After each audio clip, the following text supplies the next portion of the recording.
Oui. Donc j'invite à me rejoindre sur l'estrade toutes les personnes qui doivent intervenir pour cette deuxième table ronde. Donc je prends mon listing pour n'oublier personne. À part Anne-Charlotte Perroux qui n'est pas là, mais je vais vous expliquer pourquoi. Donc Stéphanie Varro-Guérin, Raphaël Hamza, Flora Berceget, Thérèse Corbet et Matteo Cervera. Alors, est-ce que tout le monde est là? Comment non?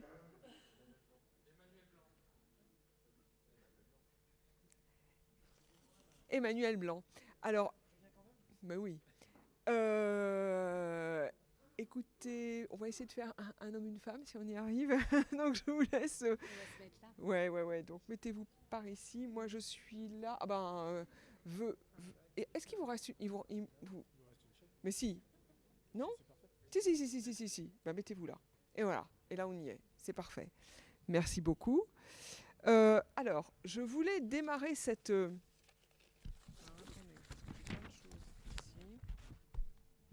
Je voulais démarrer cette deuxième table ronde qui est sur une thématique mieux valoriser, former, fidéliser. Bon, on a déjà un petit peu abordé ça sur la première table ronde, mais là, on va essayer d'aller plus loin encore. Mais je voulais démarrer par donc le témoignage, en tous les cas, le mail, le contenu du mail que Anne-Charlotte Perroux a envoyé pour expliquer pourquoi elle n'était pas là ce matin. Et alors, bon... elle n'est pas là parce que l'équipe est en sous-effectif. Donc ça parle tout seul, cette absence. Elle pensait pouvoir venir, en fait, non, elle ne peut pas. Et là, je livre un commentaire tout personnel, mais c'est la deuxième fois sur un débat que j'anime où je suis confrontée à quelqu'un qui travaille dans un restaurant et qui ne peut pas venir parce que l'équipe est en sous-effectif. C'est la deuxième fois quand même. Et donc, Anne-Charlotte Perroux a eu la gentillesse d'écrire un petit texte, en tous les cas de répondre à une des questions que je lui posais, notamment sur la problématique du recrutement, bien sûr. Et je vous livre, c'est très court, hein, sa réponse, parce qu'en fait, elle sert presque d'introduction à cette table ronde, tellement elle met le doigt sur des problématiques évidemment qui vont vous parler à tous. Donc évidemment, bon, elle insiste sur le fait, l'importance. Oui, je ne voulais pas présenter si vous ne la connaissez pas. Donc Anne-Charlotte Perroux dirige la salle du restaurant le Manoir de la Régate à Nantes, et c'est son frère qui est le chef cuisinier. Cet établissement a eu une étoile au Michelin il y a 2 ans, et elle, Anne-Charlotte Perroux, a eu une récompense du guide Michelin pour le service en salle l'année dernière. Donc c'est un établissement qui fonctionne plutôt bien, et donc elle mettait en avant déjà la notion, l'importance de transmettre aux personnes qui travaillent avec elle et son frère dans le restaurant, la notion de transmission d'un savoir-faire, notamment aux nouvelles recrues, jeunes recrues, mais parfois pas si jeunes que ça. Donc elle a insisté là-dessus. Et puis, donc je vous livre le contenu de son mail. En revanche, c'est elle qui parle. Donc, en revanche, nous sentons bien la pénurie dans la candidature de candidats, dans les écoles hôtelières. C'est elle qui parle encore. Je suis toutes les semaines au téléphone avec eux, donc avec les écoles hôtelières, pour pouvoir accueillir des stagiaires apprentis. Mais la réponse est toujours la même. Nous n'avons plus ou peu d'élèves. Bon. Elle continue et du coup, quelqu'un a évoqué ça, me semble-t-il, dans la première table ronde, en tout cas une espèce de remise en question, et elle dit, en tant que professionnels, nous nous sommes remis en question. Et là, elle déroule un petit peu ce qu'ils mettent en place pour essayer d'être un peu plus attractif vis-à-vis des jeunes, et donc c'est elle qui parle à nouveau, afin de résoudre du mieux possible le souci de recrutement au sein du Manoir de la Régate, nous avons fermé le dimanche. Après le confinement, nous avons rajouté le lundi en fermeture pour proposer 2 jours consécutifs à nos équipes, donc 2 jours de repos, ce qui nous permet d'avoir l'équipe en salle comme en cuisine toute la semaine. Donc il y a plus il y a une seule équipe en fait. Et ça, c'est quelque chose, pour le coup, je suis journaliste, entre autres, au journal d'hôtellerie-restauration. Et ça, c'est quelque chose que j'entends quasiment tous les jours. Donc, effectivement, les restaurants ferment 2 jours, parfois 3, pour n'avoir plus qu'une seule équipe pour travailler. Mais elle poursuit. Mais nous manquons tout de même de personnel en salle. Ça a été évoqué dans la table ronde précédente, la problématique du service. Elle conclut, nous traversons une mauvaise passe et les confinements n'ont aidé personne, encore moins les jeunes qui se sont vus rester à la maison et parfois et souvent même ont dû annuler des stages, donc très peu de confrontation au milieu professionnel. Et donc d'ailleurs c'est ce qu'elle dit, elle parle de cassure avec le monde professionnel, entre les jeunes et le monde professionnel. Aujourd'hui, c'est toujours elle, aujourd'hui nous essayons de rajouter des demi-journées, mais cela est encore compliqué à mettre en place. Nous manquons de personnel. Donc voilà, donc je trouvais que son témoignage, qui est issu d'un email, donnait quand même le ton assez juste et finalement assez, assez juste, assez révélateur d'une réalité et de problématiques du quotidien. J'ai presque envie, là, tout de suite, un par un, donc vous avez entendu son commentaire. Qu'est-ce que ça suscite comme commentaire? Comme ça vous permet de vous présenter en même temps. À vous la parole. On va faire le tour comme ça, mais rapide, 30 secondes. Qu'est-ce que ça évoque pour vous, ce que je viens d'évoquer, le témoignage d'Anne-Charlotte Péroux? Donc Raphaël Hamza, chargé d'ingénierie de formation au lycée public Edgar Pisani à Montreuil-Bellay. Donc un établissement. Alors ce que ça m'évoque, c'est que c'est la même difficulté dans tous les secteurs en fait. Ouais. En agriculture, TP, bref, tous les secteurs, aucun secteur n'est épargné, réellement. Et une tendance, les salariés étrangers. Voilà, c'est une réalité Quel accueil on leur fait, quel système d'inclusion. On parlait d'inclusion, je pense que tu as des personnes en difficulté également. Comment on les traite. En agriculture, c'est assez particulier. Voilà. Est-ce qu'on... voilà. Vous passez votre voisine à vous. On vous écoute. Bonjour à tous. Donc Stéphanie Varro-Guérin, je suis formatrice et coordinatrice de formation dans le tourisme au CFPPA de Pisani. Je rebondis sur ce qu'a dit Raphaël, mon collègue. C'est vrai que c'est une tendance que l'on voit et qui touche de nombreux milieux. On a commencé par le service, c'est la restauration, l'hôtellerie, bien sûr. Et ça touche maintenant notamment les métiers du tourisme, les emplois dans le tourisme, notamment avec l'institutionnel qui est touché. Moi, je suis issue d'une formation tourisme basique, BTS et STUA. Et j'ai rencontré des professionnels qui m'ont dit cette année qu'il était très difficile de recruter, même dans l'institutionnel, alors qu'il y a 15-20 ans, ça faisait quand même rêver, ces postes-là, pour une saison et puis pour embrayer ensuite sur des contrats plus longs. Donc, on se rend compte que ça touche beaucoup de milieux. Emmanuel Blanc, vous ne parlez pas tout de suite parce que c'est... Vous sautez votre tour, je reviens à vous très vite. Déjà, j'étais pas invité à m'asseoir, maintenant il faut que je me taise. Bon, on continue. Absolument, je passe mon tour. Oui, vous passez votre tour parce que vous allez comprendre pourquoi. On vous écoute. Bonjour à toutes et tous. Donc Flora Berceget de la Fédération régionale de l'hôtellerie plein air. Et effectivement, je rejoins ce qui a été dit précédemment et encore plus accentué par la crise du Covid. Le problème de recrutement est aussi bien existant dans l'hôtellerie de plein air et sur tous les postes existants, puisque nous avons cette particularité d'avoir effectivement un certain nombre de métiers dans un seul, j'ai envie de dire. Et donc, effectivement, on est réellement touché aussi par ces difficultés. Matteo Cervera, donc vous êtes l'étudiant, le témoignage de l'étudiant. Quand vous entendez ce que dit Anne-Charlotte Péroux, qu'est-ce que ça évoque pour vous?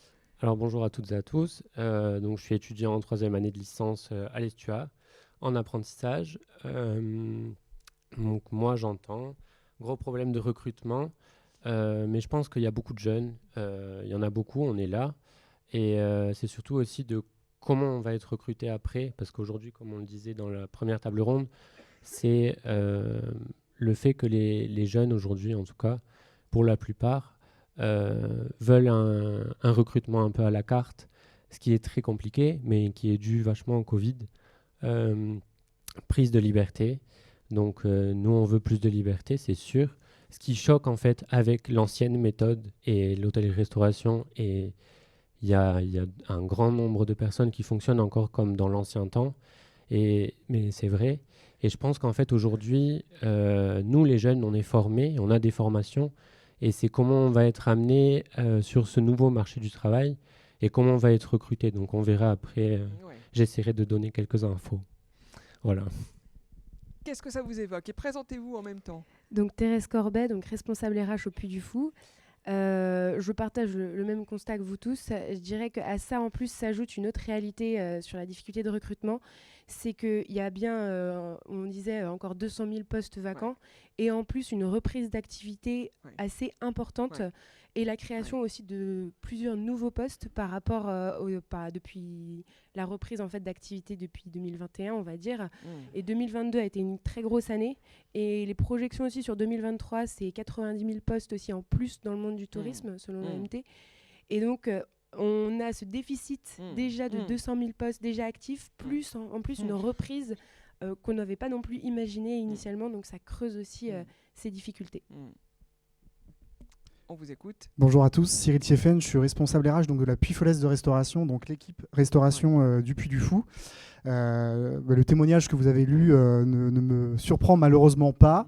On est dans les mêmes difficultés ici au Puy du Fou, bien évidemment. Et aussi une motivation qui est de plus en plus difficile à attirer, entre guillemets. On espérait que des grands noms comme le Puy du Fou pouvaient l'être jusqu'à il y a quelques années et l'est toujours, attiraient encore les candidats et leur donner envie de travailler. Malheureusement, on se rend compte que c'est de plus en plus difficile de les attirer chez nous parce qu'il y a tellement d'offres, tellement de possibilités, tellement de parcours différents aussi qu'aujourd'hui, il faut se démarquer. Donc on est bien évidemment, je suis dans le même constat que mes collègues autour de la table. Donc je reviens vers vous, Emmanuel Blanc, puisque vous êtes le seul, sans doute, dans cette pièce. Non, je plaisante. Mais en tout cas, vous êtes... À ne pas avoir de problème de recrutement. Bon, je vous laisse vous présenter, mais vous êtes le fondateur de Terre de Sel. Mais alors, je vous laisse quand même vous présenter, expliquer ce qu'est Terre de Sel, et puis nous dire comment les gens viennent à vous comme ça. C'est incroyable. Donc Emmanuel Blanc, je suis le directeur en effet de Terre de Sel depuis 17 ans. Terre de Sel, c'est donc une structure touristique dans les marais salants de Guérande où on fait la découverte des marais salants sur le terrain, donc avec des guides professionnels qui soient paludiers, donc récoltants de sel, ou guides naturalistes, puisqu'on est sur un site classé. On a un espace d'exposition qui complète les visites, une grosse boutique qui vend le sel de la coopérative, puisqu'on fait partie on est une filiale de la coopérative qui vend le sel dans 60 pays dans le monde. Et puis on fait aussi un peu de cadeaux, de séminaires. Voilà. Donc on est 15 CDI, bon, voilà, 15 CDI, et puis l'été on monte à 32 salariés. Alors comment vous expliquez le fait que vous n'ayez pas de problématique de recrutement? Alors, d'abord, juste avant ça, je voudrais... on peut presque faire une synthèse de ce qui a été dit en introduction, qui est absolument le modèle de ce qu'est le tourisme. Catherine Kérard a parlé de la passion, donc ça c'est fondamental. Franck Louvrier a dit qu'il fallait de la créativité et donc des idées, donc ça c'est la base aussi. Et puis le directeur le DRH du Puy du Fou a parlé du vivant et donc de l'humain. Et dans le tourisme, c'est la clé, c'est l'humain, pour arriver vers ce qu'il disait lui aussi, arriver vers le beau et donc vers la beauté, ce que l'on cherche et ce que nos clients ou visiteurs en tout cas recherchent. Donc tout ça doit faire partie de la stratégie et tout ça, je pense, doit faire partie aussi intégrante de la fierté de notre entreprise et de ce que l'on promeut et des personnes que l'on recherche qui doivent être dans cette voie, quoi, en fait. Alors, comment on fait ? Je pense qu'on fidélise beaucoup, puisque cette année, on va recruter donc à peu près 17 personnes. Et sur les 17, il n'y en a que 3 qui sont nouvelles. Alors tout à l'heure en aparté, vous me disiez quand vous êtes confronté à un nouveau profil qui postule pour travailler avec vous, chez vous, votre première question, allez-y, quelle est la première question que vous posez à un candidat qui postule ? Alors, qu'est-ce que vous avez fait comme voyage ? Qu'est-ce que vous avez fait comme voyage ? Est-ce que vous voyagez ? Pourquoi ? Parce que tout simplement, c'est ce que disait aussi tout à l'heure une personne, c'était M. Tréboul, qui disait que les personnes qui font des études, en tout cas dans le tourisme, ont encore cette idée profonde du voyage. pour moi, c'est pas le tout d'avoir les idées. Encore faut-il voyager et qui sont la base. Le voyage, c'est la base de deux choses qui sont fondamentales ensuite dans la profession. Bon, il y a la passion, bien évidemment, mais il y a surtout, ça développe la curiosité, le voyage, et le terme a été cité aussi tout à l'heure, il faut être curieux si on veut des personnes qui soient compétentes, parce que ça leur permet tout simplement d'évoluer et puis d'avoir une meilleure relation client. Il faut être curieux, et puis aussi, il faut être débrouillard. Débrouillard en voyage, c'est la bonne occasion pour l'être. Quand on est tout seul à l'étranger, je disais tout à l'heure, à 2h du matin à Bornéo sur un parking de bus, il faut trouver des solutions, il faut les trouver tout seul. Donc il faut être débrouillard, et c'est ce dont on a besoin. On a besoin de gens, quand je dis débrouillard, c'est-à-dire, pourquoi ? Tout simplement pour qu'ils soient autonomes, pour qu'ils aient des idées, pour qu'ils nous apportent en fait leurs compétences, mais de façon autonome, pour qu'ils aient l'impression, en tout cas, mais c'est même ce que je leur demande, c'est d'être libres. Vous êtes ici, vous êtes libres. Et c'est ce que veulent les jeunes, être libres. Eh ben, soyez libres, mais travaillons dans la confiance pour cela, et puis vous le serez. Et à Terre de Sel, vous l'êtes. Au CFA Pisani, on est libre aussi. Qu'est-ce qu'on leur dit aux jeunes pour les motiver ? On les dit, allez-y, faites ce que vous voulez, vous êtes libres, mais travaillez, comme vous dites. Nous, on recrute principalement des adultes en réorientation de carrière ou en début de carrière sur ce qu'on appelle des titres professionnels. Donc, on a 2 titres pro en niveau bac, un titre professionnel de guide accompagnateur de tourisme et un autre de chargé d'accueil de tourisme. Alors, on reçoit les gens, les demandeurs d'emploi, principalement sur des informations collectives, qui sont des présentations de la formation dans son contenu, dans son déroulé. Oui, moi, je suis au cœur de ces recrutements et j'essaye de vraiment connaître la personne dans ce qu'elle a et ce qu'elle représente d'intérêt pour le métier. Et c'est vrai que j'ai un peu la même tendance que vous. Je leur dis qu'on va les former avec une équipe pédagogique exclusivement faite de pros à un métier qui effectivement sera fait de curiosité, d'envie de partage et d'un dynamisme qui se retrouve bien sûr dans le service qu'ils présenteront dans la visite, qu'ils présenteront aux gens. Donc il y a cette histoire de curiosité, de voyage, de passion. Vous leur posez quoi comme première question ? Une des premières questions que je leur demande, c'est de me parler d'abord de ce qu'ils ont fait, effectivement, et qu'est-ce qui les a amenés à être guide accompagnateur de tourisme ou chargé d'accueil de tourisme. Parce que moi, je dis que je vais les former, on va les former à une formation qui ne sera pas d'hôtesse d'accueil dans un supermarché, par exemple. C'est-à-dire que je leur demande s'ils ont un vrai intérêt aussi pour la culture, pour la découverte, pour le voyage, comme vous dites, et cette envie de partage. Et c'est vrai que c'est quelque chose qui fait vraiment le métier. Et on a principalement des adultes vraiment passionnés et intéressés. Raphaël Hamza, vous voulez compléter ce que dit votre collègue ? Ah bon, écoutez. Bien, bon, très bien. Voilà. Flora Berceget, alors vous aussi vous proposez des formations, mais surtout ce qui est intéressant chez vous, c'est le lancement de la marque employeur Ma Carrière Camping. J'ai découvert ça en préparant cette journée. J'ignorais que ça existait, donc je suis allée voir, et effectivement, il y a un logo, donc allez-y, parlez-nous de Ma Carrière Camping. Je vais quand même tâcher de trouver... Oui, peut-être qu'on peut l'afficher, effectivement. Parce que quand même, ça, on va le montrer. Mettez des étoiles dans votre job, macarrièrecamping.fr, effectivement. Est-ce que je suis allée trop vite ? Voilà, Ma Carrière Camping. Effectivement. Donc la Fédération nationale vient tout juste de présenter et de sortir notre marque employeur. Donc cette plateforme, effectivement, qui a pour objectif de lancer une véritable dynamique pour notre filière de l'hôtellerie plein air, parce que comme je le disais effectivement tout à l'heure, tout comme l'ensemble des métiers du secteur touristique, nous avons aussi beaucoup de difficultés à recruter, et surtout les postes, effectivement. Donc cette plateforme a quel objectif ? Tout d'abord de présenter ce qu'est l'hôtellerie plein air, parce que si on sait ce qu'est un camping, on ne sait pas forcément ce que c'est que d'y travailler. Il y a combien de métiers dans le secteur du camping ? Il y en a 32. Voilà, donc effectivement, on n'a bien souvent pas conscience de ce chiffre-là. Donc effectivement, l'objectif, c'est de présenter notre métier, le métier de l'hôtellerie de plein air, de donner de la visibilité, de valoriser et de rendre attractifs aussi ces métiers.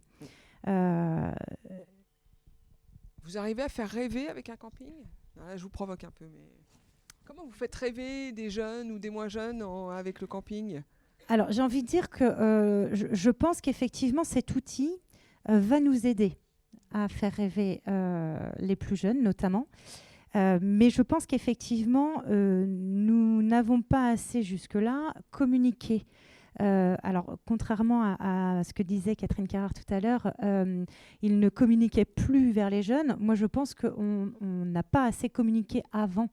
Et cet outil va nous aider effectivement à faire connaître les métiers de l'hôtellerie de plein air, que ce soit auprès des jeunes, dans les écoles, auprès des demandeurs d'emploi. Effectivement, on va inciter nos adhérents, donc les gérants de camping qui adhèrent à notre fédération, à utiliser ces outils, mais aussi à communiquer dans leur propre accueil sur les métiers qu'ils peuvent apporter. Parce qu'ils vont voir tout au long de la saison des clients qui vont rentrer dans l'accueil pour passer leur séjour et leurs vacances, mais ils ont aussi intérêt à leur faire connaître leur métier. Effectivement. Emmanuel Blanc, comment vous faites rêver ? Parce qu'ils viennent tout seuls à vous, donc comment vous faites ? Qu'est-ce que vous leur dites pour les faire rêver ? En fait, on a aussi sans doute de la chance d'avoir un site comme ça et qui est connu, en tout cas dans Loire-Atlantique, et puis un bassin d'emploi qui est assez important. Maintenant, comment on les fait rêver ? Je pense que c'est par l'ambiance de l'équipe. En général, je fais toujours faire un test dès que je veux recruter quelqu'un, même pour 2 mois. Il vient passer toujours une semaine en février ou à Pâques pour travailler avec l'équipe. Donc, je lui fais un contrat ADECO, intérim, et il vient travailler avec l'équipe de façon à voir si d'abord ça lui plaît. Moi, je pense que je lui fais confiance. Si je lui ai proposé, c'est que je pense qu'il a les compétences et pour bien remplir son poste. Maintenant, ce que je veux, c'est que lui, ça lui plaise. Et on l'intègre tout de suite dans l'équipe. C'est comme une semaine d'intégration pour Oui, c'est ça, oui. Mais payé puisque c'est un contrat intérim que l'on organise ça avec lui. Et ensuite, si ça se passe bien, s'il est OK, si nous aussi d'ailleurs, on le recrute pour 8 mois ou 2 mois. Là, j'en ai eu 2 qui viennent pour 8 mois, des nouvelles personnes. Et puis, j'essaye de il y a l'ambiance de l'équipe qui doit être bonne. Il y a aussi donc la liberté, je disais, de la polyvalence, de l'autonomie. Donc, je leur vends, en fait, si on veut, au départ, et qu'ils apprécient énormément. Et puis, pour les 2 que j'ai recrutés 8 mois, un la semaine dernière et un cette semaine, il y en a une fille qui est arrivée hier, et donc qui a commencé hier, il tombe juste pendant des périodes de formation. On fait énormément de formations à Terre de Sel et ça fidélise, ça intéresse, des formations avec des experts et des formations sur site à Terre de Sel. Donc on avait une formation la semaine dernière sur l'ornithologie pour les guides naturalistes et donc la personne qui est arrivée pour 8 mois à Terre de Sel a commencé par ça avec un expert national et ça, tout de suite, elle est complètement emballé et enchanté. Donc le démarrage est vraiment bon. Après, il n'y a plus qu'à continuer. Et puis cette semaine, c'est une formation théâtralisation de visite avec un expert aussi qui vient de Bourgogne, et Thomas Volatier pour ceux qui le connaissent. Et la personne qui commence ces 8 mois, elle commence par ça. Et tout de suite, elle est tout de suite dans l'ambiance en l'occurrence avec l'équipe des guides. Et puis après, par la suite, elle sera dans l'ambiance avec l'équipe de la boutique, etc. Je me retourne vers les représentants du Puy du Fou. Quand vous écoutez Emmanuel Blanc, moi j'ai l'impression que finalement vous pouvez faire rêver avec autant de comment dirais-je, de métiers et même plus que voilà, quand on parle d'ornithologie, quand on parle là pour le coup chez vous ça fait rêver tout court. Donc et même ça ne suffit plus à à séduire, entre guillemets?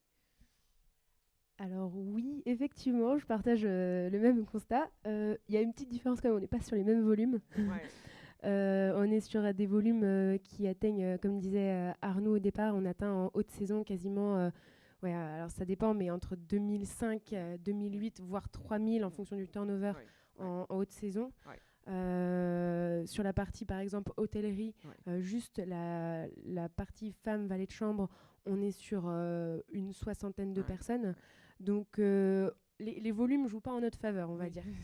En revanche, sur le côté attraction, on a ça, c'est sûr. Mais en fait, je dirais, on est en train de basculer dans une autre logique où avant, un peu ce que vous disiez au tout départ, c'est qu'en fait, on n'avait pas besoin de faire de pub. C'était naturel. C'est ça. Et aujourd'hui, on bascule plutôt sur toutes ces thématiques de marque employeur avec toutes les, on va dire, les réticences aussi que je peux avoir là-dessus. Bah justement, qu'est-ce que vous mettez? Parce que moi, c'est quelque chose que j'entends quasiment tout le temps, marque employeur. Moi, j'ai l'impression que il y a un côté quand même très survendeur, passez-moi l'image. Mais oui, complètement. Vous mettez quoi derrière marque employeur? Derrière cette idée-là, c'est de communiquer en externe ce qui se vit réellement en interne. Donc le but, c'est pas de passer un mensonge ou de faire du greenwashing sur ce que l'on est, c'est de dire venez travailler au Puy du Fou, c'est une expérience de travail d'équipe, de cohésion, une ambiance, un cadre de travail. Et ça, pour pouvoir déterminer aussi ce message, nous on est passé par exemple par un sondage interne l'année dernière. L'idée aussi, je pense, c'est ça, pour se renouveler, c'est faire aussi parler les gens qui travaillent chez nous et les faire parler en vérité sur ce qui les fait rester, ce qui va les faire rester, mais aussi ce qui les ferait partir.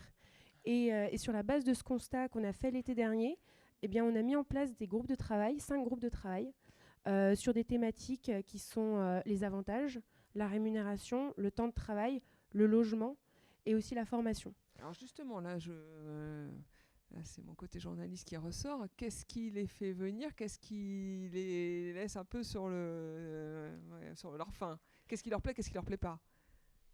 Ce qui leur plaît, c'est le Puy du Fou, parce que le lieu, quand même, on parlait de lieu justement tout à l'heure, ça reste un lieu extraordinaire à travailler, et, que ce soit dans tous les domaines, dans tous les métiers. Ce qui les retient, c'est le rythme. On parle d'un rythme de travail qui est particulièrement intense sur la saison notamment, même si cette année on a travaillé sur des aménagements de temps de travail, pourquoi pas, ça reste parfois compliqué parce qu'on a en face de nous des visiteurs, on est quand même sur une volumétrie de visiteurs assez importante, le visiteur sera toujours notre priorité, mais maintenant on a d'autres éléments à prendre en compte et notamment ce rythme de travail qui parfois peut être éreintant, avec notamment, moi je parle pour le secteur de la restauration, mais le travail les week-ends c'est de plus en plus difficile à le faire intégrer, même si on est sur des métiers de tourisme et de restauration. Des fois des personnes nous le disent clairement et on peut l'entendre. C'est ça qui va peut-être freiner la volonté de candidater, et puis aussi encore une fois une concurrence en termes d'offres sur le bassin de l'emploi autour du Puy du Fou, mais aussi sur la région et sur le département Vendée, où il faut qu'on arrive à trouver des solutions pour s'équilibrer avec tout ce qui est proposé autour. Vous vouliez ajouter quelque chose? Non, globalement, je suis tout à fait d'accord avec Cyril. Sinon, je parlerai trop longtemps. Je me retourne vers Mathéo. Alors Mathéo, quand on vous parle de liberté, je vous ai vu sourire quand vous avez écouté Emmanuel Blanc prononcer le mot liberté. Vous avez l'impression que vous, en tant qu'étudiant, la liberté, c'est moyen ou vous en avez quand même un petit peu? On a des libertés. Je pense que ça rejoindra ce que je dirai après, mais les étudiants aujourd'hui, je pense que vous avez tous été étudiants ici aussi, mais en fait, les études ne sont plus comme avant et les gens, ils sont pas aussi, ils sont ni matures ni autonomes en fait, et donc il manque un accompagnement. Et c'est-à-dire que l'accompagnement, il est primordial pour pouvoir accéder à la liberté. La liberté, elle vient pas toute seule non plus, même si on en a tous envie, hein. Et à travers le travail, quand on arrive et quand on a des recruteurs qui nous... Enfin, moi, si on me vend ça dans un hôtel, oui, je signe tout de suite, hein. Mais pas tout le monde ne fait ça. Et bon, c'est bien dommage.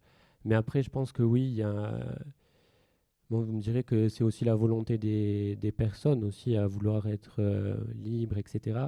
Mais je pense qu'aujourd'hui, il y a un manque de volonté très grandissant, mais surtout un manque d'accompagnement. Et je pense qu'il faut un accompagnement pour pouvoir leur faire comprendre à qu'est-ce qu'ils peuvent accéder en fait. C'est ce qui vous a manqué, vous. Alors, vous êtes en troisième année Mhm. de licence. Donc, quand vous regardez votre parcours universitaire, je ne parle pas de ce que Mhm. vous avez pu faire avant, mais quand vous regardez votre parcours universitaire, c'est ce qui vous a, c'est ce qui vous a manqué, un accompagnement. Je dirais pas qu'il m'a manqué parce qu'à l'Estua, c'est une grande famille et les professeurs sont très présents.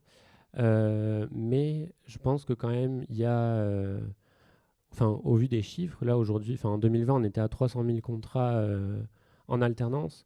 2021, plutôt 800 000. Et là, on attend 1 million en 2023, ce qui est énorme. Et en fait, je pense qu'il y a un gros problème de ressources. Tout à l'heure, Madame nous le disait, il y a un gros manque de ressources. En fait, on ne peut pas faire un accompagnement personnalisé pour chaque étudiant.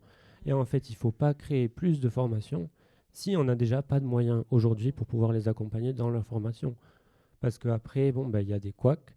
Soit on fait des ruptures de contrat, soit l'étudiant n'est pas épanoui, soit la structure ne comprend pas l'étudiant qui arrive et qui n'est pas prêt à travailler dans la structure. J'ai oublié de vous poser une question à nos amis du Puy du Fou sur est-ce que vous proposez des logements à vos salariés, notamment saisonniers? Alors, on ne propose pas de logement. On n'a pas de structure pour loger les saisonniers. Néanmoins, on a un accompagnement qui est mis en place. On parlait d'accompagnement à l'instant. L'accompagnement, il est présent. On a un travail qui est fait, nous, de notre côté, que ce soit Thérèse ou moi-même sur la partie restauration, de recherche de logement en amont dans la saison, avec un listing qui est mis à disposition de l'ensemble des talents, s'ils le souhaitent, pour contacter après. Nous, on est là pour les accompagner. Après, la démarche de trouver un logement, c'est à eux de la faire, entre guillemets. D'accord. Mais on a en tout cas quelque chose qui est prévu pour les accompagner dans cette recherche. Ok. Emmanuel Blanc, parce que vous êtes quand même dans une région un peu tendue, là, d'un point de vue logement, la baie de la Baule, en gros, jusqu'au Croisic, il n'y a plus grand-chose. Vous les aidez à se loger où le gros de vos salariés viennent de la région? Ils sont déjà logés. Alors, ils ne viennent pas tous de la région, non. Mais ce que je fais, c'est que j'essaye, en tout cas, de faire des contrats longs, c'est-à-dire des contrats de 8 mois. Alors, j'ai envie de dire, on est à Terre de Sel, on est toujours surstaffé. On a trop de monde, mais avec grand plaisir. Parce que ça permet justement d'avoir plus de temps.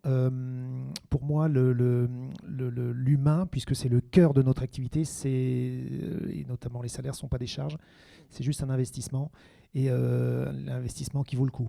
Et donc, je recrute les 2 personnes dont je parlais tout à l'heure, elles viennent pour 8 mois. Et quand on vient pour 8 mois, les 2 ont trouvé un appartement au Croisic. Alors, au Croisic, c'est juste en face de Guérande. Et elles ont trouvé. Par contre, si je les prenais que 4 mois ou 2 mois, non, elles ne trouveraient pas, ça c'est sûr. Donc, je prends 8 mois et même si j'en ai pas, en gros, j'en ai pas besoin 8 mois. En gros, j'en ai besoin 6 mois, mais je les prends 8 mois. Et je suis sûr d'avoir dans le choix définitif, quand ils ont un choix à faire, ils préfèrent venir 8 mois. Et c'est comme ça que je fais en fait. Je parle de la problématique du logement parce que celle de Mathéo est quand même n'est pas simple. Mathéo est en alternance, il est étudiant à Angers et en alternance à Bordeaux. Donc Mathéo, je vous laisse souligner cette problématique. On pourrait montrer la présentation, non? Enfin, juste la première slide. C'est au montant. Vous voulez votre présentation?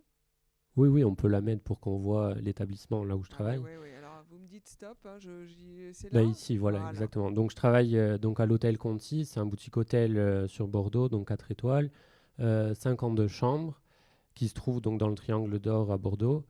Et donc, on reçoit quand même beaucoup de clients. On est vraiment complet, beaucoup, presque tout le temps. Et donc, gros problème, le logement. Donc moi, j'habite à Bordeaux, heureusement. Donc là-bas, je suis logé. Par contre, donc quand on ouvre des formations, en fait, c'est bien. On fait beaucoup de formations, c'est très, très bien. Mais il faut penser aussi aux personnes qui vont faire ces formations-là. Et donc, là, il se trouve que moi, j'ai trouvé une formation, une alternance à Bordeaux. Et donc, quand on vient sur Angers, c'est par quinzaine. À Angers, gros problème de logement parce qu'il n'y a pas assez de logements pour les étudiants, quels qu'ils soient en alternance ou qu'ils soient en initiale. Il n'y a aucun problème. Mais bon, pour donner une petite idée, par exemple, le coût de la rentrée d'un étudiant aujourd'hui en France, depuis septembre, on est à 2 530 €. Donc, il faut qu'il y ait des parents qui s'assurent ce coût-là, hein. Ça peut paraître un petit peu énorme. En Anjou, on est à 2000, je sais plus, voyons, on est à 2250. Une hausse de 2% de l'année dernière. Donc, c'est quand même énorme. Et pour, par exemple, 2 semaines, donc on est moins de 2 semaines, c'est 12 nuits, pour pouvoir passer notre temps de formation donc, à la faculté, en essayant de trouver le moins cher, du moins cher, du moins cher sur Booking, Airbnb, tout ce que vous voulez. On est aux alentours de 1 100 € en comptant logement, transport et nourriture. Donc c'est énorme. J'entendais tout à l'heure que ça pouvait permettre à beaucoup de personnes qui n'ont pas de moyens d'accéder à la formation, l'alternance. Oui, c'est vrai. Pour les personnes qui sont logées chez les parents et qui travaillent dans la même ville. Après, non. Même si on a un salaire, donc faut savoir qu'on est payé suivant notre âge, on n'est pas payé à un SMIC complet, hein, sauf si on a plus de 26 ans. Et donc, ça ne couvre pas tous les frais. Donc, c'est vrai que si on est logé, ça change beaucoup de choses. Après, le CFA met en place des aides. En tout cas, le CFA format sup, nous, auquel on est rattaché. Une aide d'un fonds de soutien, parce que quand on a des logements qui sont éphémères, c'est-à-dire Booking, etc., on n'a pas le droit aux APL. Donc, on ne peut pas faire de demande à la CAF. Donc, on a ce qui s'appelle un fonds de soutien, une aide de 500 €. Quand je dis qu'un mois, ça coûte à peu près 1 100 €, bon, ça couvre à peu près une petite moitié. Et une deuxième aide qui est aux alentours de 300 à 400 € pour le transport sur la totalité de l'année. Voilà. Rappelez-nous le prix d'un billet de train entre Bordeaux et Angers. On est sur, donc en train, s'il est pris à l'avance, on est aujourd'hui, avec l'inflation et les petits problèmes de la SNCF, on est entre 70 et 80. Voilà. Merci beaucoup. Flora Berceget, dans l'univers du camping, où vous avez en haute saison évidemment des salariés, vous arrivez à les loger? Enfin, il y a des choses qui sont prévues pour eux ou c'est pas si simple que ça? Alors, effectivement, le recrutement tendait à se faire davantage localement, j'ai envie de dire, ce qui devient de plus en plus compliqué, notamment sur des postes tels que l'animation, où effectivement les campings ont la chance d'avoir un peu plus d'espace que les hôtels, par exemple, et peuvent héberger effectivement des saisonniers. Mais ça reste marginal, effectivement, et les gérants de camping cherchent d'abord effectivement à recruter localement. Dans les CFA, en tous les cas, dans le CFA où vous intervenez, puisque vous avez des gens en formation continue, ce sont plutôt des populations locales où ça vient de toute la France. Et là, pareil, quid de la problématique de logement? On reçoit plutôt des locaux. D'accord. On a parfois des gens un peu éloignés, mais logement pas trop compliqué à trouver puisque la période de formation est entre novembre et juin. D'accord. Donc Airbnb là, ou gîte. Là, c'est plutôt fluide. Je voulais faire à nouveau un tour de table, donc je vous pose une question et je vous laisse réagir. Quand on propose, alors notamment sur la thématique de la formation, oui, j'ai oublié de vous poser la question. Au Puy du Fou, vous avez vous pouvez proposer des formations à vos salariés. Ok, ça peut prendre quelle forme? C'est plutôt de la formation continue ou ça peut être de la formation pour des nouveaux recrutés? Alors ça va être principalement de la formation pour les nouveaux recrutés, okay. En gros en parlant de volume, oui. Pour vous donner un ordre d'idée sur nos créateurs de voyage, donc les conseillers par téléphone, on est sur 15 jours de formation où en fait ils sortent vraiment et maîtrisent vraiment très bien les ficelles du métier. Et ensuite pour les anciens qui reviennent d'une année sur l'autre, l'objectif c'est aussi de pouvoir les faire évoluer dans leur métier et de les faire acquérir de nouvelles compétences Je pense à la partie, bon Ouais. là on sort un petit peu, mais du spectacle, Ouais. où là on travaille vraiment sur les compétences à acquérir. Ben justement, c'était là où je voulais en venir. Quand on arrive à proposer à des salariés une formation qui va leur permettre finalement d'ouvrir un peu leurs horizons et de faire et de progresser finalement à terme, à plus ou moins long terme, est-ce que ça, ce n'est pas, comment dirais-je, une clé de l'attractivité? Alors là, qui veut, voilà, allez-y. Du coup, je voulais intervenir Mais oui, Raphaël Hamza, donc oui, on vous écoute. pour la présentation du dispositif qu'on a essayé de mettre en place sur la région de Saumuroise. Ok. Ah, vous voulez? Alors, Bah oui, quand même, Je vais ouais. le trouver. Je vais le trouver parce que du coup, je suis pas si vous me dites stop. C'était avant. Encore avant. Avant. Encore. Voilà. Ça. Et là, je suis bien. Voilà. Alors, ok. Allez-y. Alors justement, puisqu'on parle de formation, comme on vous a expliqué, on est un centre de formation pour adultes. On forme au métier du tourisme et on s'est rendu compte, en fait, l'année dernière, en échangeant avec nos responsables de stage, les différents professionnels du tourisme plus particulièrement, qu'il y avait un manque dans la formation des saisonniers. Donc on s'est lancé cette année dans la création d'une formation que l'on a intitulée « Prépare ta saison » et qui est destinée aux saisonniers. C'est-à-dire qu'en fait, beaucoup de professionnels s'étaient rendus compte que les saisonniers n'étaient pas toujours des ambassadeurs de la destination. Or, lorsque vous êtes serveur en restauration, que vous êtes employé dans un camping, dans un musée, bah, c'est bien aussi que vous puissiez être un véritable ambassadeur, acteur de votre zone touristique. Donc on a créé cette formation-là, mais avec vraiment l'appui des professionnels, puisqu'on s'est lancé dans une table ronde au mois d'octobre, où on a reçu une trentaine de sites représentés par 25 professionnels du territoire saumurois. Et on a vraiment monté cette formation en échange avec eux, c'est-à-dire qu'on leur a demandé ce qu'ils aimaient, ce qu'ils souhaitaient apporter comme pratique professionnelle à leurs futurs saisonniers. Et puis de cet échange, de cette table ronde, en sont sortis 6 grands thèmes qui nous ont étonnés. On ne pensait pas forcément mettre l'accent sur les thèmes qui ont été sélectionnés, mais ils ont demandé à ce que les saisonniers soient formés d'abord sur la posture professionnelle. On nous a demandé aussi de l'anglais, mais professionnel. C'est-à-dire pouvoir tenir une conversation basique, mais voilà, qui soit aussi dans le conseil. On nous a demandé de la connaissance de réseaux sociaux et puis la connaissance des atouts touristiques.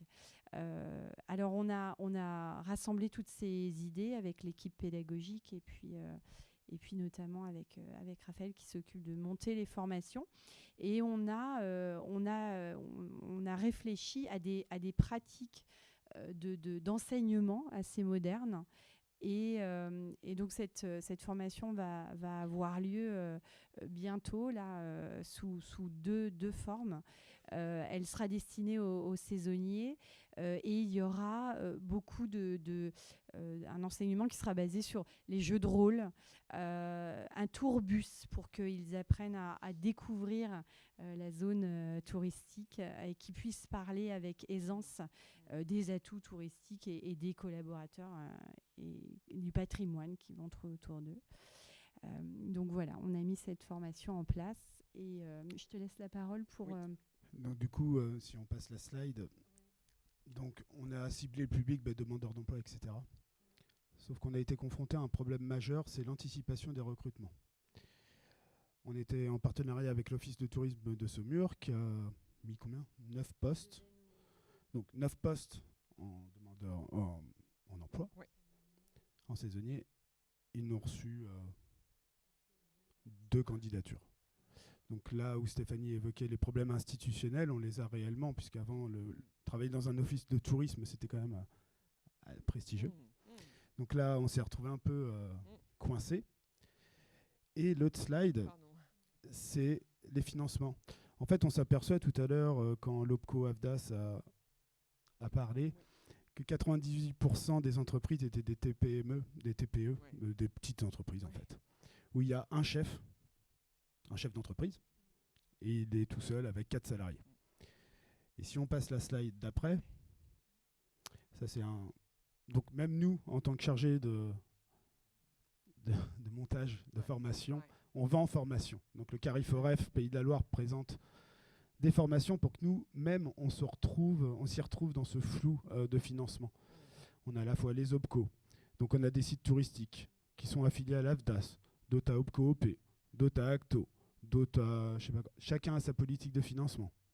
L'Office du tourisme et à l'AFDAS notamment, des politiques de financement différentes. Quand on a 8 salariés à former en pré-saison, on mange le budget total annuel. Okay. Ensuite, on a Pôle emploi qui peut former, mais sous certaines conditions, c'est-à-dire qu'il faut signer des contrats de 6 mois pour obtenir 8 € de financement pour le centre de formation par heure de formation. Si vous arrivez à faire de la qualité de formation avec 8 € par heure, allez-y, hein, bravo.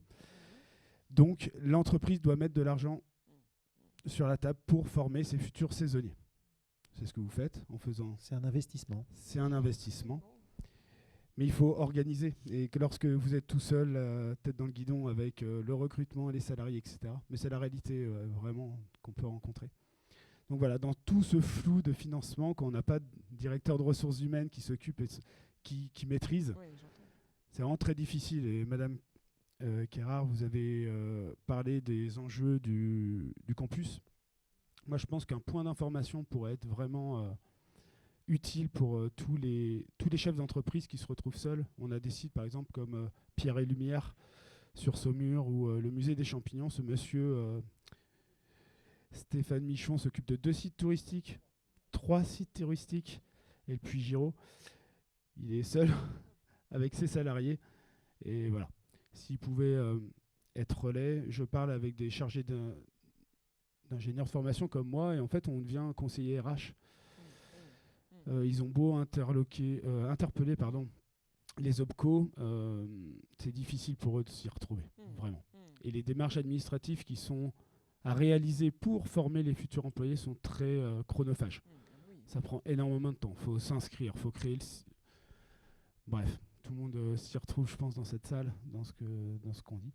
Et pour le coup, tous ces contraintes de financement, ces contraintes de pré-recrutement, on a eu 3 réponses de formation pré-saisonnière. Donc on a la formule 10 jours, donc qui sont là pour les saisonniers de 8 mois, parce qu'on embauche de plus en plus de 8 mois sur le bassin saumurois, notamment au bioparc de Douai-la-Fontaine, les sites. Oui, le NE, des grands sites comme ça. On avait donc conclu à faire 2 formules de formation pour les saisonniers. Une de 10 jours, qu'on voulait placer fin mars, mais comme dit mon collègue, on n'a eu que 3 réponses. Et puis on a lancé un one-shot de 3 jours sur fin juin. Et là, on a beaucoup plus de succès, de demandes. Donc, on va faire ce 3 jours très intense où il y aura vraiment une concentration d'informations. Mais voilà, on voudrait donner un petit aperçu des atouts touristiques et puis de quelques méthodes de travail. Et comme c'est un concept qui est transposable, nous, on est 49. Eh bien, on est allé en parler à la directrice de l'Office de tourisme de Chinon, qui finalement n'est pas très loin de chez nous, et qui nous a pris aussi un package de formation pour son équipe. Donc voilà, on essaye de transposer ce projet qu'on espère pérenniser dans le temps, et puis peut-être réfléchir à une mise en place, non sur 10 jours, mais peut-être sur 5 jours pour les années à venir. Vous voyez réagir sur les 10 jours, mais ça a été une décision collégiale avec les partenaires professionnels. Ah mais votre micro. S'il y a que 3 personnes qui sont intéressées, c'est que c'est pas comme ça qu'il faut faire, c'est tout. Oui. Il faut Il y a trouver la problématique de recrutement. Réellement. Oui, mais c'est aussi la problématique de l'offre. Si l'offre est beaucoup trop importante pour une entreprise, 10 jours, moi je ferai jamais une formation de 10 jours pour mes salariés. Enfin, je veux dire, c'est beaucoup trop. Il vaut mieux une journée sur place, bien intense, ou 2 jours, comme on fait là, 2 jours. Là, on mobilise, on fait plus de visites pendant ce temps-là, ok, on perd un peu d'activité, mais c'est faisable. Si on me dit 10 jours, bah, je dis non, tant pis. Mais c'est là où on voulait en venir, c'est ce dialogue qu'il faut réaliser en fait entre les centres de formation et les entreprises pour vraiment qu'on soit sur la même longueur d'onde et qu'on propose des choses. Mais parce que finalement, c'est pas si poreux que ça entre organismes et entreprises. Je suis en train de le découvrir là. C'est que parfois Bah oui, posez-nous la question, on va vous répondre. Hein. Non mais oui, non mais ça veut dire que voilà, ça passe par le courant passe par. Vous parlez pas spontanément. On a voulu faire justement un travail d'équipe avec les professionnels en les invitant à cette table ronde et en leur demandant simplement de quoi avez-vous besoin. Oui. Et c'est vrai que les réponses ont été très positives, on a eu du monde, donc on a entamé un dialogue, comme vous dites. Maintenant, on est venu à des conclusions qui ne sont peut-être pas les meilleures pour cette première année. On va essayer de recadrer le tir peut-être, et puis on va continuer ce dialogue qu'on a entamé depuis déjà quelques mois. Vous voulez réagir ? Oui, simplement pour présenter également ce que, en parallèle de la plateforme des métiers, ce qui a été mis en place par notre fédération nationale, c'est un MOOC d'embarquement des saisonniers en fait, qui a été, c'est vraiment un dispositif expérimental qui est lancé cette année. Donc je ne peux que vous le présenter et ne pas parler des résultats. Et donc ce MOOC a pour objectif de former en ligne et en réseau environ 1000 saisonniers.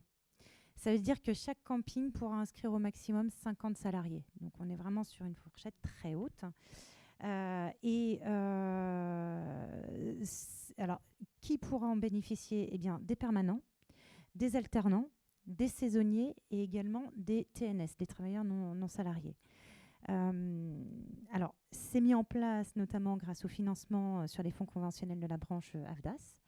En plus, il y a, pour le côté un peu ludique, un challenge organisé au niveau national entre tous les participants. Et les thèmes qui sont abordés dans ce MOOC, en fait, on a l'excellence de service, optimiser le parcours client, gérer les conflits, l'éco-responsabilité, les gestes et postures, on en parlait tout à l'heure, et aussi l'addiction dans l'hôtellerie de plein air qu'on peut retrouver dans tous les métiers. Et c'est effectivement ce qui a été mis en place par notre fédération nationale pour l'ensemble des adhérents cette année. Mathéo, je vous propose de vous former avec un MOOC. Est-ce que ça vous excite ? Alors, c'est une question. Ben non, pas vraiment. Il n'y a pas de... Désolé. Mais il n'y a pas de... Enfin, nous, et d'ailleurs c'est ce qui est ressorti le plus pendant le Covid, c'est que tous nos cours étaient en distanciel, pas d'interaction. Les professeurs faisaient des cours de 3 heures, 4 heures d'affilée sans poser de questions. Enfin, c'est pas possible. Donc non. Après, une formation en MOOC pour un alternant, si on réfléchit bien, un alternant, il est engagé à l'année dans une structure. Donc, il ne va pas faire de saison l'été parce qu'il est engagé dans sa structure. Après, il peut se dire, je vais faire... moi, je pense que c'est une bonne alternative, en tout cas pour l'alternant, de se former en ligne parce que du coup, il ne peut pas faire de saison, mais il peut faire une formation sur ça. Ça peut être une alternative. Mais je pense que les gens sont à la recherche d'interaction. Ouais. Et voilà. Juste pour... Vous voulez réagir ? Non ? Oui ? Non. Juste pour parler de fidélisation, là, je pose à nouveau la question à tout le monde. Est-ce que quand même, quand on parle salaire, est-ce que ça reste quand même une clé de fidélisation ? Ou en tous les cas, progression dans l'entreprise, je dis entreprise au sens très large, petite, grande, moyenne. Est-ce que ça reste quand même quelque chose, une clé pour... Là, c'est vrai que je vous regarde le Puy du Fou. Est-ce que, en tous les cas, sur les salariés que vous avez depuis un certain temps, est-ce que quand même de les faire progresser dans l'entreprise, dans le Puy du Fou, et qui sentent qu'effectivement il y aura un salaire qui va augmenter, qui va suivre cette logique, est-ce que ça reste quand même quelque chose qui permet de fidéliser aujourd'hui ou c'est pas suffisant ? Alors oui, clairement, le salaire, c'est toujours une préoccupation, complètement. Je dirais qu'il y a 2 choses. La première, oui, on valorise l'ancienneté et le nombre de saisons. Ça, c'est un critère qu'on a vraiment intégré dans nos grilles de salaire. Et ensuite, il n'empêche qu'il y a quand même un travail de fond à faire, d'une part avec le syndicat national, pour établir des minima qui soient cohérents et qui soient aussi assez valorisés par rapport aussi à la nature de notre activité, qui implique, malgré tous les efforts qu'on va faire, qu'en fait on travaille quand les gens ne travaillent pas, la plupart, qu'on travaille en décalé, qu'il y a une forte intensité et qu'en plus la pénurie fait qu'il y a une sorte de cercle vicieux qui s'est instauré et qu'on est sur une intensité de travail qui est quand même assez importante. Et donc que aussi nous, dans nos négociations annuelles obligatoires, de pouvoir travailler au-delà de ce minima.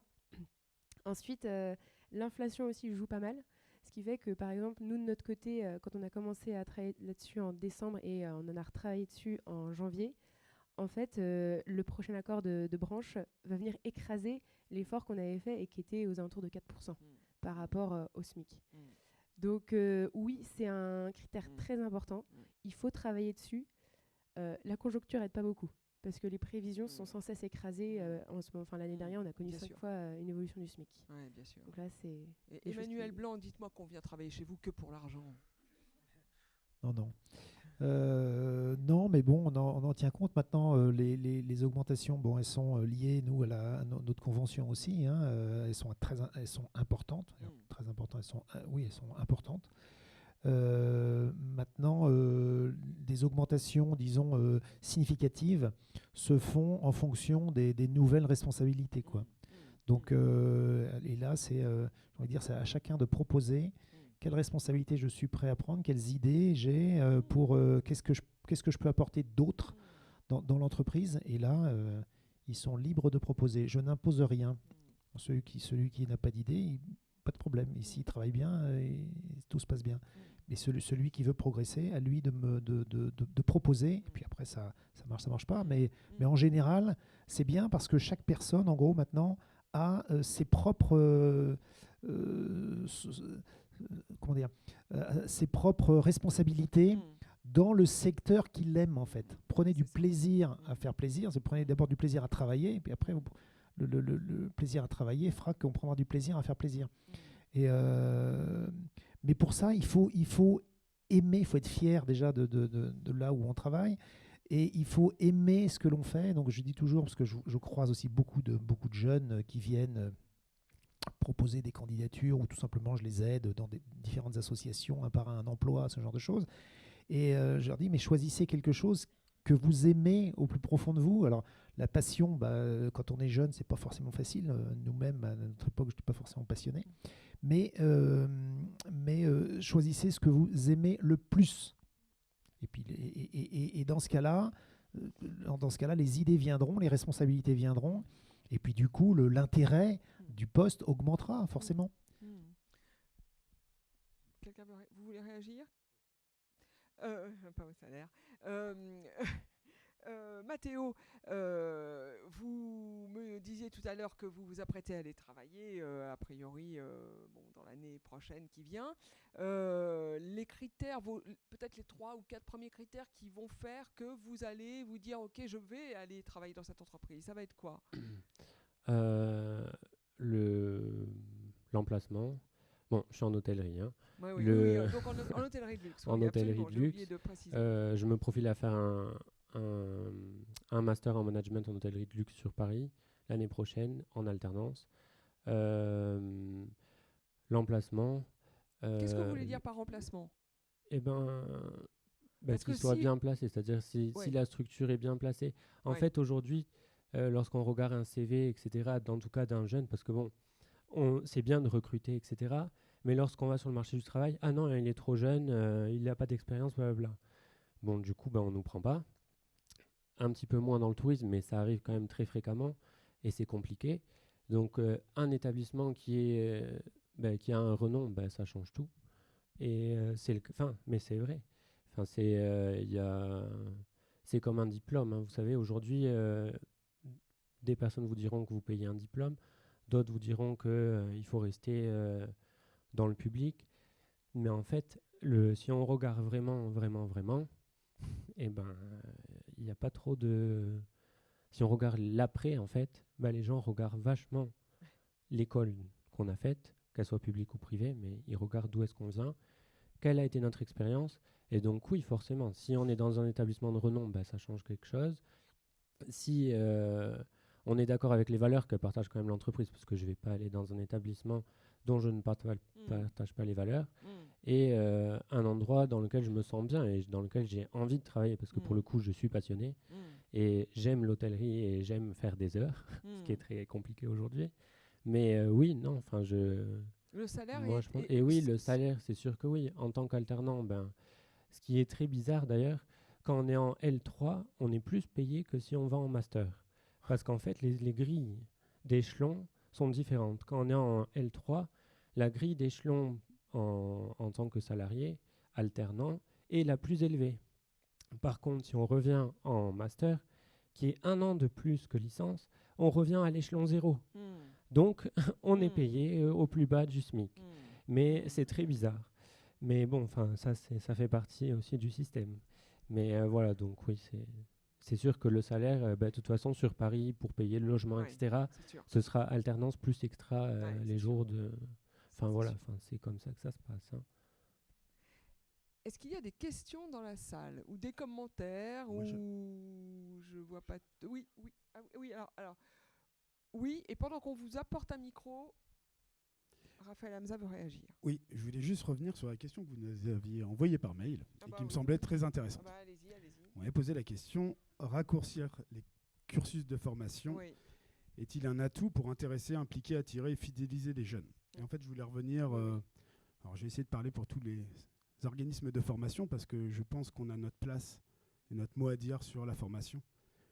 Donc il y a plusieurs réflexions qui me sont venues parce que votre question est très difficile et je pense qu'on aurait pu faire un débat d'une journée, voire 2. Sur ça. Mais réellement. Donc, raccourcir les formations présente-t-il un intérêt ?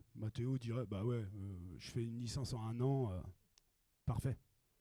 Sauf que, quid des diplômes, de la certification ? C'est-à-dire à raccourcir toutes nos formations, les jeunes qui vont se former, ou les moins jeunes, parce qu'on parle que des jeunes, mais les 45 ans, les 50 ans, etc.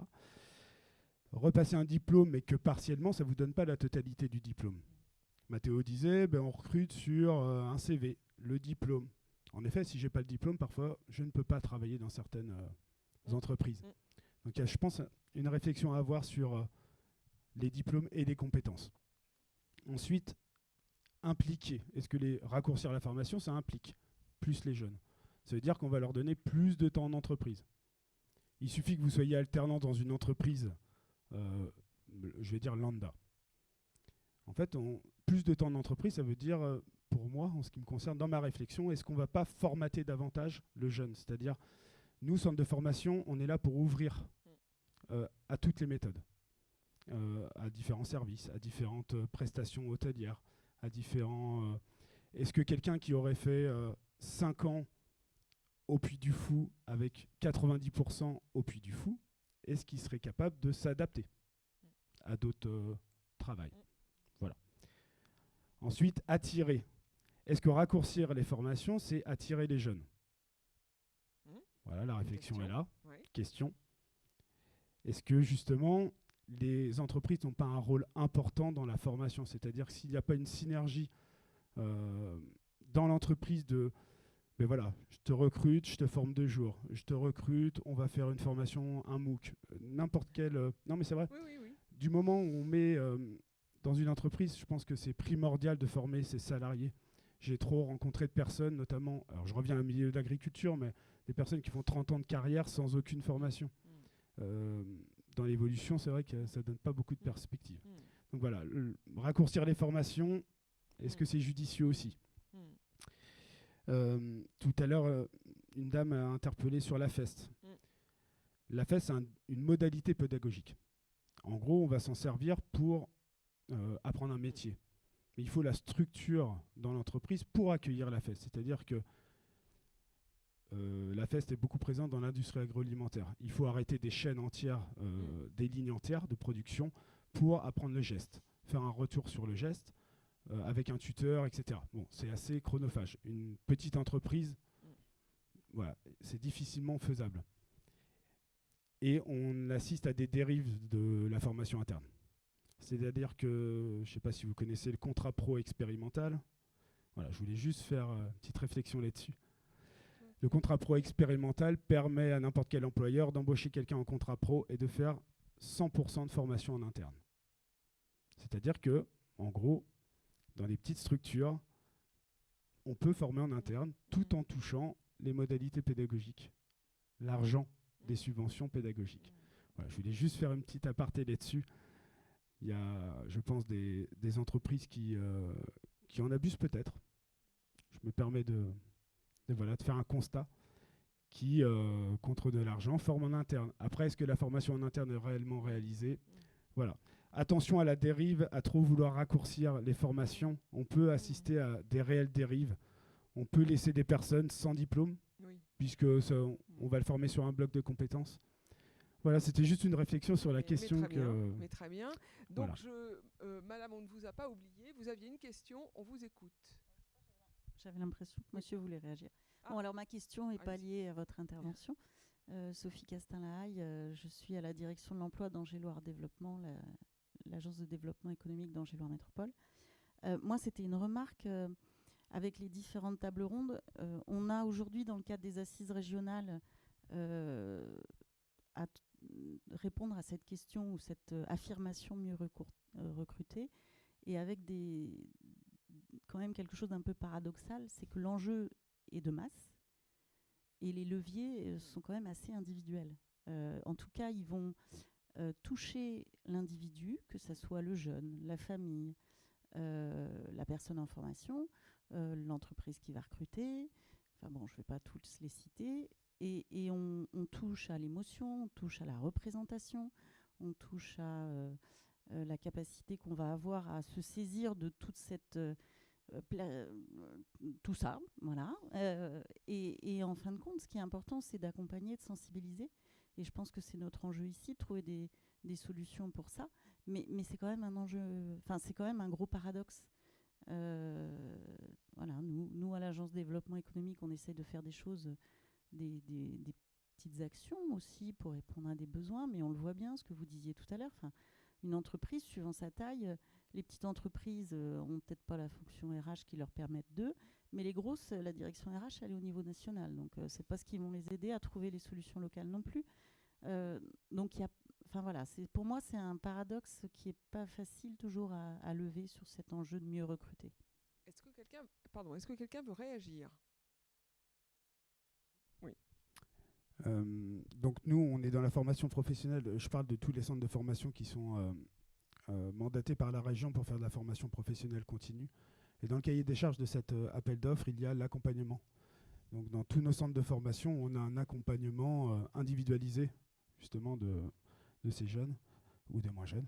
J'insiste sur les moins jeunes à chaque fois parce qu'on parle toujours des jeunes, mais quand vous vous retrouvez au chômage à 50 ans, c'est très difficile également d'avoir confiance en vous et de retrouver du travail. Donc on a des chargés d'insertion professionnelle dans tous les établissements, que ce soit le GRETA, la CCI, l'établissement public, le ministère de l'Agriculture, bref. Tout le monde a des chargés d'accompagnement. On travaille avec les prescripteurs. Sur la première table ronde, on travaille avec Pôle emploi, Mission locale, Cap emploi, la GFIP, bref, les structures d'insertion, les SIAE. On essaye vraiment de créer une synergie à l'échelle locale. Et donc, on est présent sur l'accompagnement et on fait de notre mieux. Et malheureusement, il y a des leviers individuels qu'on n'arrive pas à activer pour un retour à l'emploi. Voilà, Oui, et Mathéo, ce sera le mot de la fin de cette table ronde. Allez-y, on vous écoute. Alors, deux choses. Alors, oui. Une petite question. Quand vous dites que qu'il y a des chargés d'accompagnement, par exemple, le chargé d'accompagnement, combien de personnes il a? Sur notre centre, par exemple, on a à peu près 40 personnes en formation, adultes, et une chargée d'accompagnement. Donc une chargée pour 40 personnes. Oui, sachant que tout le monde n'a pas forcément des problématiques. Et donc ça, c'est pour les personnes qui sont moins jeunes, c'est ça? Pas forcément. Pas forcément. Donc c'est tout mélangé. Oui. Mais j'ai juste, si on pourrait remettre la dernière slide, qui est très importante et je pense que c'est la plus importante. Pardon. Celle-là? Non, après. Encore après. Encore. Oui, allez-y.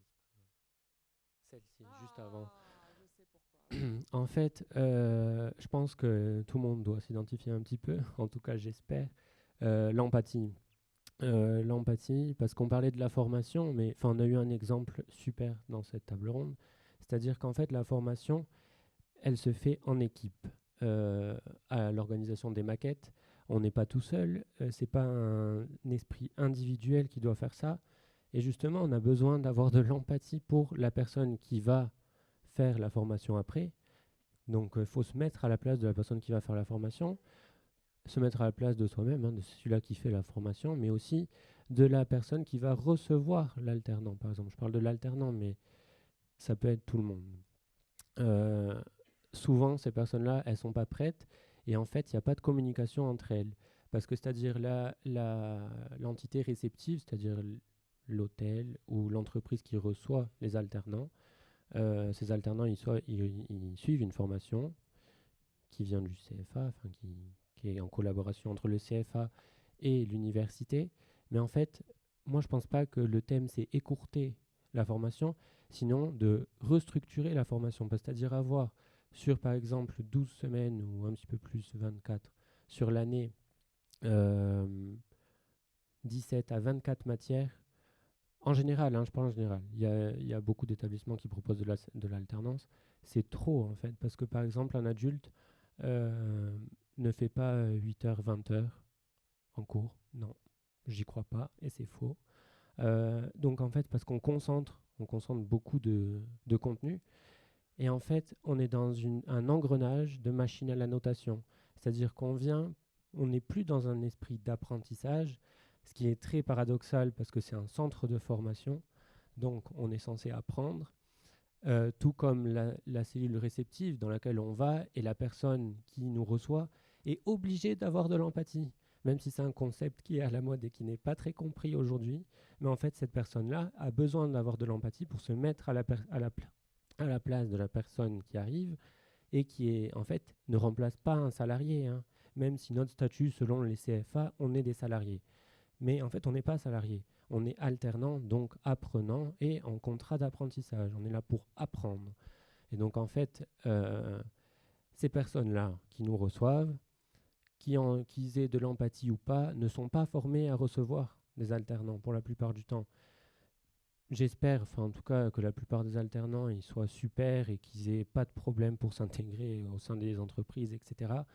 Mais en fait, parce qu'aujourd'hui l'alternance commence à 16 ans, que vous ayez 16 ans ou même 18 ans ou même 20 ans aujourd'hui, comme moi, vous arrivez et vous êtes face à des personnes qui sont en place, par exemple, depuis 30-35 ans.